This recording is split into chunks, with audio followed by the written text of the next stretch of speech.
สวัสดีครับน้องฟ้าและสวัสดีคุณผู้ฟังทุกคนด้วยนะครับเคยสงสัยไหมครับว่าทำไมคนที่ดูเข้มแข็งที่สุดในกลุ่มคนที่ดูเหมือนจะจัดการได้ทุกเรื่องและไม่เคยบ่นว่าเหนื่อยเลยสักครั้งลึกๆแล้วพวกเขากลับมีความลับบางอย่างที่ซ่อนไว้และสิ่งนั้นมักจะถูกคนรอบข้างมองข้ามไปเสมอจริงค่ะพี่นนท์หลายครั้งที่ฟ้าเห็นคนเก่งๆหรือคนที่ดูสตรองมากๆมักจะถูกคนอื่นคาดหวังว่าเขาต้องไหวต้องทนได้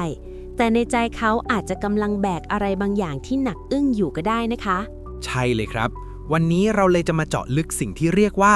ด้านมืดของคนเข้มแข็งแต่คำว่าด้านมืดในที่นี้ไม่ได้หมายถึงสิ่งที่เลวร้ายนะแต่มันคือมุมที่คนมองไม่เห็นเป็นความซับซ้อนของจิตใจที่หลายคนเข้าใจผิดว่ามันคือความเย็นชาแต่ความจริงแล้วมันคือจุดแข็งที่มีค่ามากๆวันนี้เราสรุปมาให้เห็นภาพชัดๆ5ระดับด้วยกันครับน่าสนใจมากค่ะพี่นนท์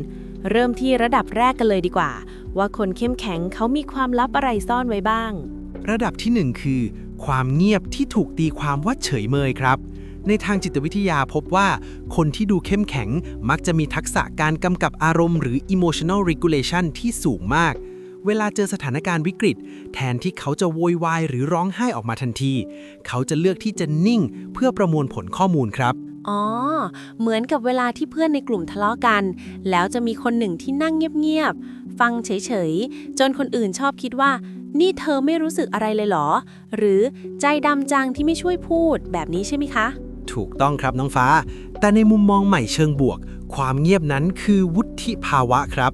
งานวิจัยชี้ให้เห็นว่าการเลือกที่จะไม่ตอบโต้ด้วยอารมณ์ทันทีคือการรักษาสมดุลของส่วนรวมไว้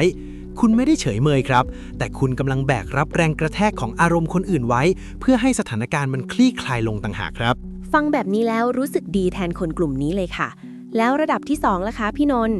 ระดับที่2คืออาการเสพติดการพึ่งพาตัวเองหรือ hyper independence ครับคนเข้มแข็งมักจะมีความคิดว่าฉันทำเองได้ไม่เป็นไรเดี๋ยวจัดการเองจนบางครั้งมันดูเหมือนเขาหยิ่งหรือไม่อยากยุ่งกับใครข้อนี้ฟ้าเป็นบ่อยค่ะบางทีเราไม่อยากกวนใครกลัวเขาลำบากแต่กลายเป็นว่าเพื่อนๆรู้สึกว่าเราไม่เชื่อใจเขาซะงั้นนั่นแหละครับคือประเด็นงานวิจัยทางจิตวิทยาสังคมอธิบายว่าพฤติกรรมนี้มักเกิดจากการที่คุณเคยผ่านสถานการณ์ที่ต้องเอาตัวรอดมาด้วยตัวเองบ่อยๆจนมันกลายเป็นเกราะป้องกันตัวครับ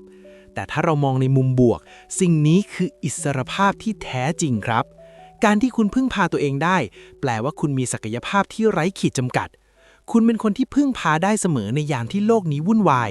เพียงแต่อย่าลืมเปิดใจให้คนอื่นเข้ามาช่วยบ้างในบางวันครับเป็นมุมมองที่ทำให้เห็นคุณค่าของความพยายามที่ผ่านมามากเลยค่ะพี่นนท์แล้วระดับที่3ที่ลึกขึ้นไปอีกคืออะไรคะระดับที่3คือกำแพงที่สร้างมาเพื่อปกป้องพลังงานครับหลายคนอาจจะมองว่าคนเข้มแข็งเข้าถึงยากหรือดูมีระยะห่างแต่ความจริงแล้วทางจิตวิทยาชี้ให้เห็นว่าคนกลุ่มนี้มักจะเป็นคนที่รับรู้ความรู้สึกคนอื่นได้ไวหรือมีความเป็นเอมพาธสูงครับอ้าวคนเข้มแข็งที่ดูนิ่งๆจริงๆแล้วเป็นคนอ่อนหยอนและรับรู้ไวเหรอคะใช่ครับเพราะเขารู้สึกไว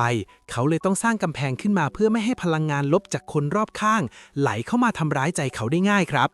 ตัวอย่างเช่นการที่เขาไม่ยอมสนิทกับใครเร็วๆหรือชอบอยู่คนเดียวบ่อยๆไม่ใช่เพราะเขาเกลียดสังคมนะครับแต่เขากำลังชาร์จพลังเพื่อจะได้กลับไปเป็นคนที่เข้มแข็งให้กับคนอื่นได้อีกครั้งครับเหมือนเป็นการบริหารจัดการความรู้สึกที่ฉลาดมากเลยนะคะต่อไประดับที่4แล้วค่ะพี่นนท์เริ่มเข้มข้นขึ้นเรื่อยๆเลยค่ะระดับที่4คือมาตรฐานที่สูงหลิบลิ้วต่อตัวเองครับคนเข้มแข็งมักจะถูกมองว่าเป็น perfectionist หรือคนบ้างานที่เข้มงวดเกินไปจนคนรอบข้างอาจจะอึดอัดแต่จริงๆแล้วงานวิจัยชี้ให้เห็นว่ามันคือพฤติกรรมที่เรียกว่า the pursuit of excellence หรือการแสวงหาความยอดเยี่ยมครับเช่นเวลาทำงานกลุ่มแล้วเขาต้องตรวจเช็คทุกอย่างจนนาทีสุดท้ายจนบางคนมองว่าเยอะไปหรือเปล่าใช่ครับแต่ถ้ามองอีกมุมที่เขามีมาตรฐานสูงแบบนี้ก็เพราะเขารักและให้เกียรติในสิ่งที่เขาทำครับเขาไม่ได้ต้องการกดดันใครนะแต่เขาไม่อยากให้ผลลัพธ์ที่ออกมามันต่ำกว่าศักยภาพที่เขามีความเข้มแข็งนี้คือความรับผิดชอบที่หาได้ยากในปัจจุบันครับใครที่มีคนแบบนี้อยู่ในทีมหรือเป็นคนแบบนี้เองขอให้ภูมิใจนะครับว่าคุณคือรากฐานที่มั่นคงที่สุดครับ และมาถึงระดับสุดท้าย ระดับที่ 5 ที่พี่นนท์บอกว่าไม่มีใครสังเกตเห็นจริงๆ คืออะไรคะ ระดับที่ 5 คือ ความโดดเดี่ยวของผู้นำครับน้องฟ้า ยิ่งเข้มแข็งเท่าไหร่ คนยิ่งคิดว่าเขาไม่ต้องการการดูแล ทฤษฎีความผูกพันทางจิตวิทยาบอกว่า คนกลุ่มนี้มักจะรับบทเป็น the caregiver หรือผู้ดูแลคนอื่น จนบางครั้งเขาก็ลืมไปว่า ตัวเขาเองก็ต้องการพื้นที่ปลอดภัยในการอ่อนแอเหมือนกันครับ ฟังแล้วเศร้าจังเลยค่ะพี่นนท์เหมือนเขาต้องยืนอยู่บนยอดเขาคนเดียว โดยที่ไม่มีใครถามเลยว่าเหนื่อยไหม ใช่ครับ แต่สิ่งที่อยากจะบอกทุกคนที่อยู่ในระดับนี้คือ ความเข้มแข็งของคุณไม่ใช่ภาระนะครับ แต่มันคือของขวัญ การที่คุณสามารถยืนหยัดได้ด้วยตัวเองและเป็นที่พึ่งให้คนอื่นได้ คือสิ่งที่น่านับถือที่สุดครับ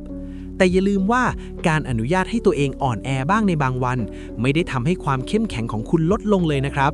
แต่มันกลับทำให้คุณดูเป็นมนุษย์ที่มีหัวใจและน่าเข้าหามากขึ้นครับ วันนี้ได้ข้อคิดเยอะมากเลยค่ะพี่นนท์จากที่เคยคิดว่าคนเข้มแข็งเขาไม่ต้องมีใครก็ได้ แต่ความจริงแล้วเขาก็มีความรู้สึกที่ลึกซึ้ง และต้องการความเข้าใจไม่ต่างจากคนอื่นเลยนะคะ ใช่ครับ และสำหรับคุณผู้ฟังทุกคนที่กำลังฟังอยู่ ถ้าคุณรู้สึกว่าตัวเองตรงกับ 5 ข้อนี้ หรือมีคนใกล้ตัวเป็นแบบนี้ อยากบอกว่าคุณไม่ได้ประหลาด และคุณไม่ได้อยู่คนเดียวครับ ความเข้มแข็งที่คุณมีคือพลังที่ยิ่งใหญ่ แต่อย่าลืมใจดีกับตัวเองบ้างนะครับ สำหรับใครที่ชอบเรื่องราวอินไซต์ลึกๆแบบนี้ และอยากรู้จักตัวตนในแง่มุมจิตวิทยาให้มากขึ้น อย่าลืมกดติดตามพวกเราไว้ด้วยนะคะ ทุกการกดติดตามของเพื่อนๆ คือกำลังใจให้พวกเราผลิตเนื้อหาดีๆ แบบนี้ออกมาอีกค่ะ กดกระดิ่งแจ้งเตือนไว้ด้วยนะ จะได้ไม่พลาดทุกคลิปใหม่ๆ แล้วกลับมาพบกับพวกเราสายหลับสมองในตอนต่อไปสำหรับวันนี้ ผมพี่นนท์ และน้องฟ้า ต้องขอลาไปก่อน สวัสดีครับ สวัสดีค่ะ